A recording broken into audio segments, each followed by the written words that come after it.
and welcome to SCARE.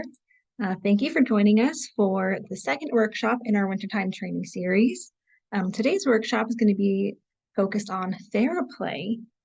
I'm Taylor. I'm the Youth Programs Coordinator here at SCARE, and I work directly with our youth tutoring services.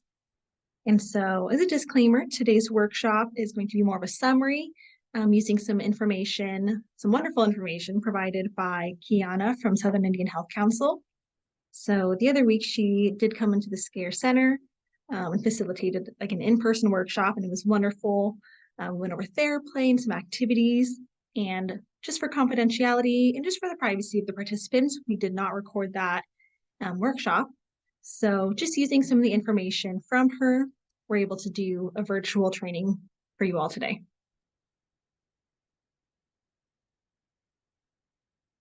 And so before we jump into too much, I did want to go over some of the topics that we're going to be covering in this workshop.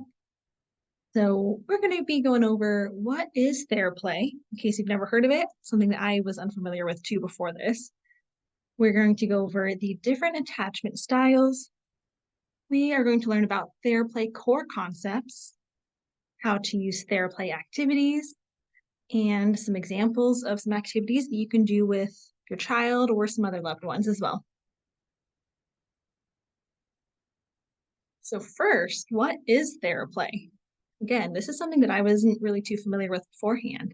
But Theraplay essentially is the name for like activities that help build healthy connections between like a caregiver, a parent, and their child.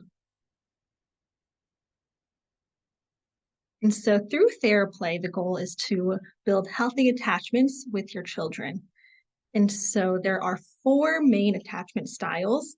And basically these attachment styles are just how we view ourselves and the people around us, and how we kind of interact in our relationships, right? So the 4 main ones are secure attachment, anxious attachment, avoidant attachment, and fearful attachment. So for an overview, these are the 4 attachment styles.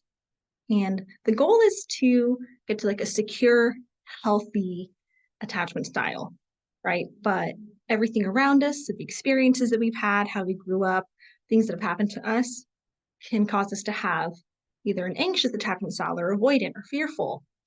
And so through Theraplay, the goal is to use these activities to help your children learn how to have a secure attachment style in their future relationships. So for a secure attachment style, people who have that might have some traits such as a positive and stable view of themselves and other people. They are interdependent. They're comfortable with intimacy. They're open and trusting with the people around them. They see themselves as like equals with their partner. They have healthy ways to stay connected when apart in relationships, setting and respecting appropriate boundaries, relying on themselves and others to manage distress, right? So it's not all on yourself or all on other people. People who have secure attachment styles will welcome diverse perspectives, and in general, they seek connection and still provide space when needed. And so for someone who might have an anxious attachment style, some of the traits that they might have could be like a negative and insecure view of themselves, but they would still have a positive and stable view of others. So people with this attachment style in relationships, they might go more towards dependence, like they really need the person around them. They have fears of losing the relationship, emotional ups and downs. They will elevate their partner above themselves. And then when they're apart, they will go more towards clinginess. They do have like these worries and fears about being disappointed or abandoned, anxious with diverse perspectives. And in these situations, someone with an anxious attachment style would tend to be the pursuer in the relationship. On the other hand, if someone has an avoidant attachment style, they might have a positive and unstable view of self and a negative, insecure view of others. And in this one, people will tend to be more independent and self-reliant, right? They don't want to depend on anyone else for anything, even in healthy ways. So they might be fearful of intimacy. They might elevate themselves above their partner. They're reluctant to rely on other people. In these cases, they might view dependence as a sign of weakness, so they want to do everything themselves. And so one of the big traits for an avoidant attachment style could be setting really rigid boundaries, like putting walls up and not letting anyone in. These people will challenge diverse perspectives, and they'll tend to seek distance and avoids attachment. And then they'll avoid or withdraw from conflict. And then lastly, for the fourth main attachment style, it's going to be a fearful attachment style, which is also called disorganized attachment. You'll kind of see why once we go over these traits a little bit more. So if someone has a fearful attachment style, they might have a negative and insecure view of self and others. And then they kind of bounce back and forth with what they are searching for in the relationship, right? So you can see that they both seek and avoid closeness, right? It seems like that doesn't go together, but that's what makes this a little bit disorganized. They will long for love and still reject intimacy, struggles with scorekeeping. They might fluctuate between being really expressive and supportive of someone and then switching to being distant and unavailable. And they might set some boundaries, but they don't maintain it or respect other people's boundaries. They can embrace and sometimes reject diverse perspectives, and sometimes pursues and withdraws in relationships to avoid being hurt. So you can kind of see why it's disorganized. And this is just something to be aware of. So if you see some attachment styles, it can help you be aware of like how you are in relationships and what you need out of relationships. These aren't necessarily bad, but just finding people who understand where you're coming from with your attachment style. So again, like the goal of Theraplay is to set your kids up for building secure and healthy attachment styles with people in their future. So back to Theraplay. Theraplay comes in to help connect and rebuild attachments with children. And I mean, there's no wrong time to start. I know with a lot of different situations, and especially now, I think Theraplay can be used as a great tool for building memories and stronger connections. So for the Theraplay core concepts, this is kind of the image that kind of connects it all and what the activities are geared towards. So the four main dimensions are structure dimension, which focuses on activities dealing with safety, organization, and regulation. The engagement dimension focuses on some activities that deal with connection, optimal arousal, and shared joy. The nurture dimension has activities focusing on regulation, self-worth, and empathy. And the challenge dimension focuses on competence and mastery. So to go just a little deeper for these core concepts, in structure Theraplay activities, the adult or the leader in the relationship creates organization and predictability for the child, which communicates safety to them. For engagement Theraplay activities, the adult is present in a manner that the child experiences being seen, heard, felt, and accepted. For nurture activities, the adult provides caring that can calm and soothe the child in a manner that makes them feel good physically and emotionally. And lastly, for challenge activities, the adult supports the child in the acquisition and mastery of new skills, enhancing the child's sense of competence and confidence, right? Showing them that they can tackle on some new tasks that they maybe haven't done before. And so here's a larger image of the Theraplay circle. And also just to let you guys know, most of the images and information shown in this PowerPoint will be available in links in the description box on YouTube.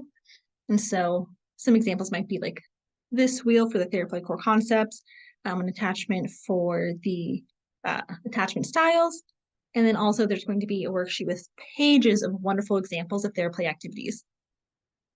And so we went over the main dimensions of Theraplay.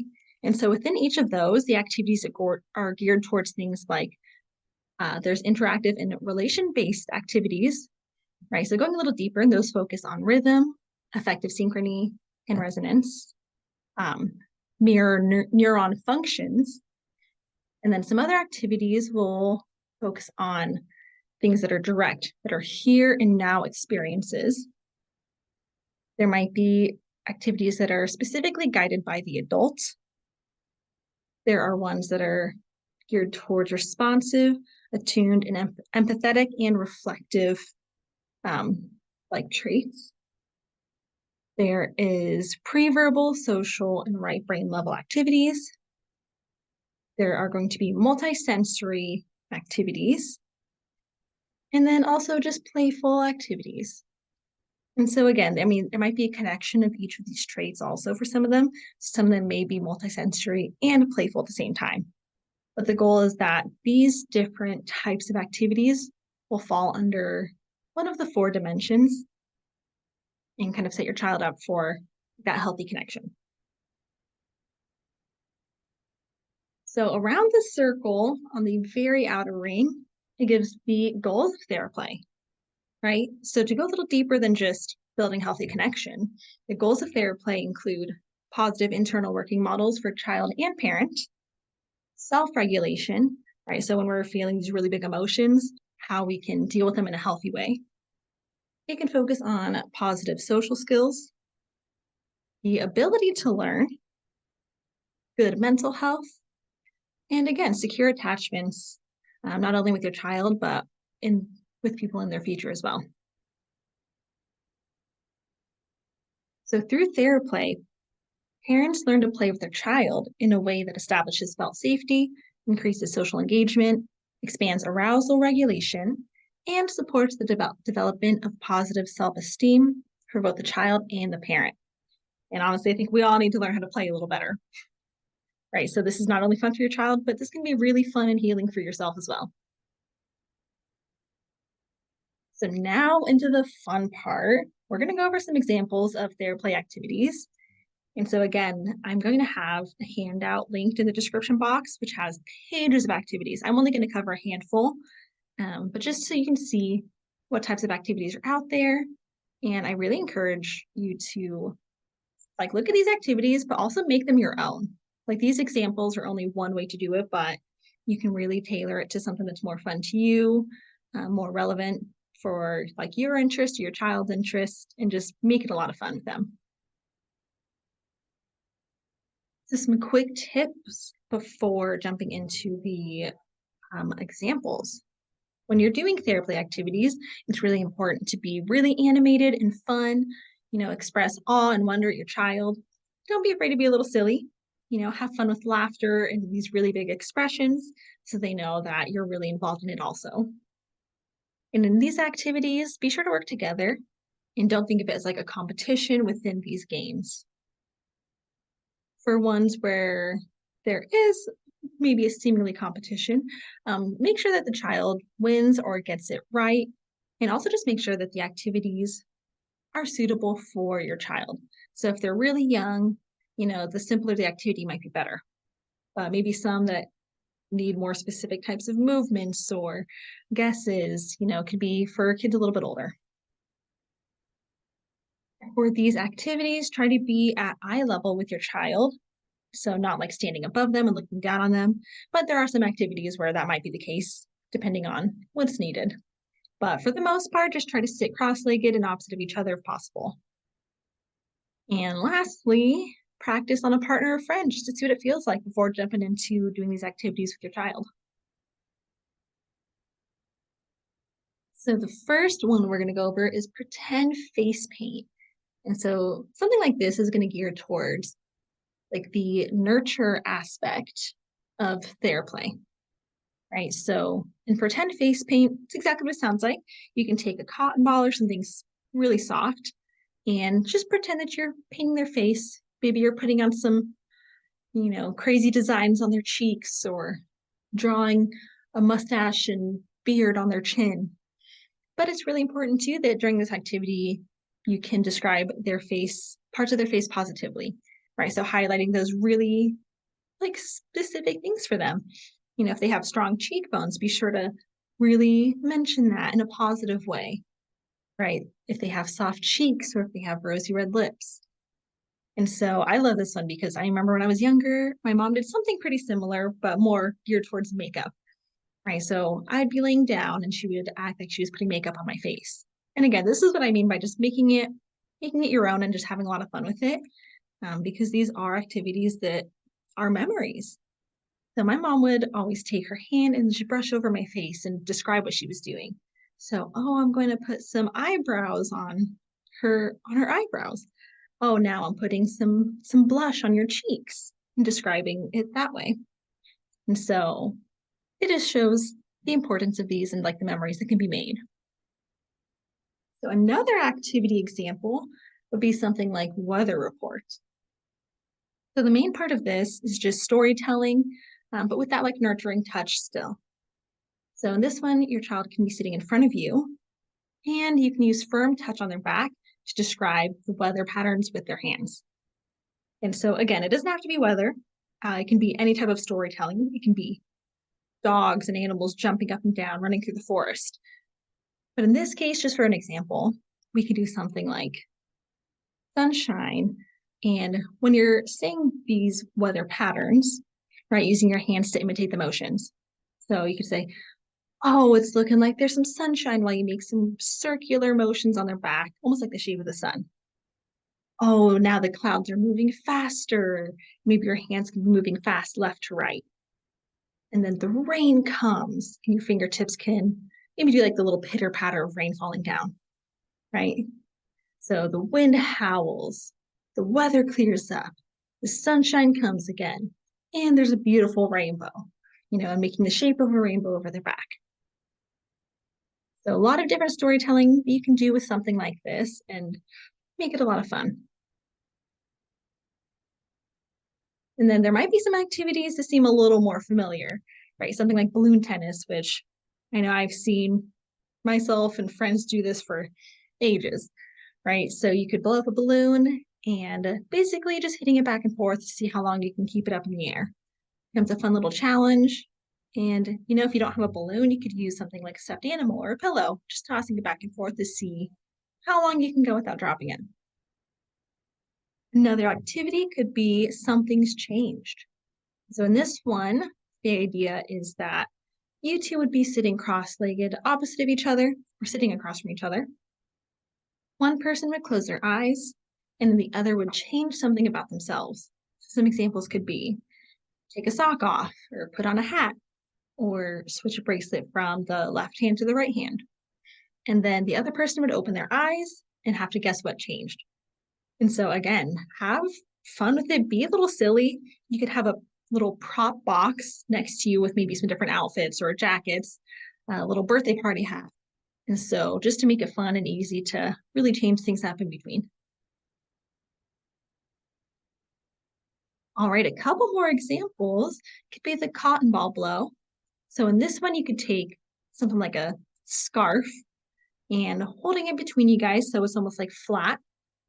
And in this case, you would place something really light like a cotton ball on one end and work together to just really slowly blow it from one side to the other without blowing it off the scarf. So maybe if they blow it too hard, you can move the scarf up to try to catch a little bit. And this one's a lot of teamwork, right? Just to get it from one side to the other. If you want to make it a little more challenging, you could try to blow the cotton ball around the border of the scarf instead. All right, the next one is like basketball. Again, this is something that I feel like we've all done at some point, but the idea is that one person would make a ring with their arms out, and the other could use something like a plushie or a crumpled up newspaper to try to shoot some baskets. So the goal is for them to throw it and make it into that ring that you make with your arms. And if you want to make it challenging, try moving around and they can try to throw it in. Stand on top of something, make it higher. Get a little silly with it. All right, a couple more. We have hide and seek item. So you know what hide and seek is, but in this case, it's just hiding an item and then really exaggerating the search to find it. If you wanted to add a little more to it, it could even be oh, you're getting warmer if they're getting closer to the item, or oop, now you're getting cooler if they're going further away from the item until they find it. Lastly, we have the measuring activity. So in an activity like this, It's just measuring things such as it can be your child's height, it can be the length of their arms, or it can be some like little things, some surprising things, measure their smile, measure the length of their ear, how high they can jump. And if you wanted to add a little snack into it, you could use a fruit roll up and then just break off the measured pieces to feed your child. Hold it up to their mouth and be like, oh, this is the length of your mouth. And then there's a perfect little snack right there. But like I said, these are only a handful of the examples. There's, you know, dozens and dozens of examples on the handout provided. And with that, that brings us to the end of this little workshop summary. So thank you guys again for joining our wintertime training. Reminder that the handouts will all be in the YouTube description box, and in there as well will be the evaluation. So if you're trying to get some hours for TANF, be sure to fill out the evaluation in the description box also. So that way we know that you viewed the training. And I hope you all have a wonderful day. Thank you for joining.